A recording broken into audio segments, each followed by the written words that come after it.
अमरावती लोकसभा मतदारसंघ नेहमी चर्चेचा विषय राहिलाय। गेल्या 2 दिवसांमध्ये ज्या घडामोडी झाल्या आहेत त्या पाहता इथली निवडणूक विलक्षण आश्चर्यकारक होणार आहेत असे संकेत सध्या तरी दिसत आहेत।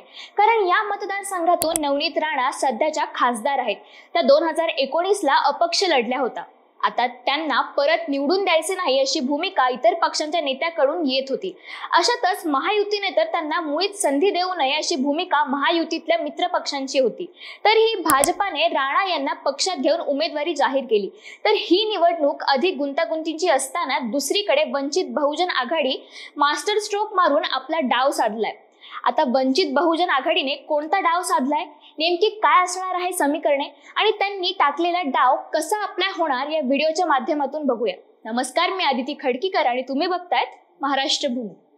2019 ला आनंदराव अडसूळ यांनी नवनीत राणा यांच्यात निवडणूक रंगली होती आणि तेव्हा अपक्ष उमेदवार म्हणून उभ्या असलेल्या नवनीत राणा जिंकून आल्या होत्या। अर्थात त्यांना शरद पवारांचा पाठिंबा होता।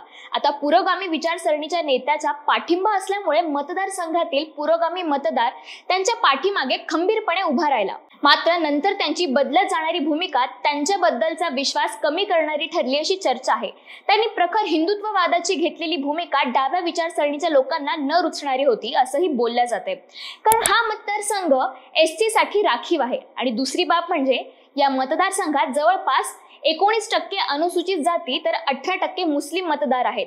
त्यामुळे अर्थातच या मतदारांच्या पदरात कुठेतरी निराशा पडली आहे असंही बोलल्या जाते। वंचितने गेल्या निवडणुकीत महत्त्वाची भूमिका निभावली होती। मात्र यावेळी कदाचित महाविकास आघाडीसोबत आघाडी होऊन सगळी समीकरणे वेगळी ठरतील असं मानलं जात असताना मध्येच या मतदारसंघातून प्रकाश आंबेडकर यांचे सुपुत्र सुजात आंबेडकर उभे राहतील अशा चर्चा पुढे यायला लागल्या। सोबतच या मतदारसंघातील वंचितच्या पद अधिकाऱ्यांनीही तसा रेटा लावला होता अशीही चर्चा होती। पण अर्थात आघाडीचं बिनसलं आणि वंचित बहुजन आघाडी वेगळी झाली। वेगळी झाल्यानंतर अकोला आणि अमरावती येथे वंचितची ताकद पाहायला मिळते। अर्थात सोलापूर, छत्रपती संभाजीनगर, नांदेड सारख्या इतर शहरांचा देखील यात समावेश आहेच।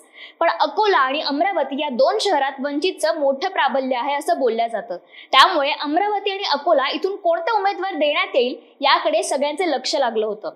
साहजिकच अकोल्यातून स्वतः प्रकाश आंबेडकर यांना उमेदवारी मिळाली, तर अमरावतीतून तरुण सुशिक्षित युवती प्राजक्ता पिल्लेवान यांना उमेदवारी मिळाली। प्राजक्ता या सुशिक्षित आहेत, तरुण आहेत। महिलांच्या न्याय हक्कासाठी आवाज उठवण्याचा त्यांनी घेतलेल्या भूमिका पाहता त्या राणा यांना टक्कर देऊ शकतात। आता स्थानिक राजकारणाचा विचार केला तर अडसूळ हे स्वतः निवडणूक लढवण्यासाठी भूमिका घेत आहे। दुसरीकडे प्रहारनेही आपला स्वतःचा उमेदवार दिला आहे। म्हणजेच महायुतीचा विचार केला तर जो त्यांचा मतदार आहे तो ऑलरेडी 3 ठिकाणी विभाजित होणार आहे।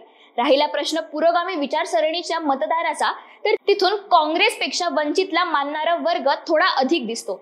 ज्या अनुषंगाने काँग्रेस आणि वंचित यांचं नातं दिसतंय, म्हणजे 7 ठिकाणी वंचितने काँग्रेसला मदत देण्याचा जो निर्णय घेतला तो पाहता कदाचित इथूनही पक्षश्रेष्ठींच्या आदेशाने काहीतरी खलबत नक्कीच घडू शकतील अशी चर्चाही आहे। दुसरा एक तर्क जर लावला तर बच्चू कडू आणि मनोज जरांगे पाटील यांचे चांगले संबंध समजले जातात आणि मनोज जरांगे पाटील यांच्या वंचितच्या या उमेदवाराला पूर्णपणे पाठिंबा आहे। म्हणजेच मराठा मतदारांची संख्याही वंचित सोबत राहू शकते असाही एक तर्क काढला जातो।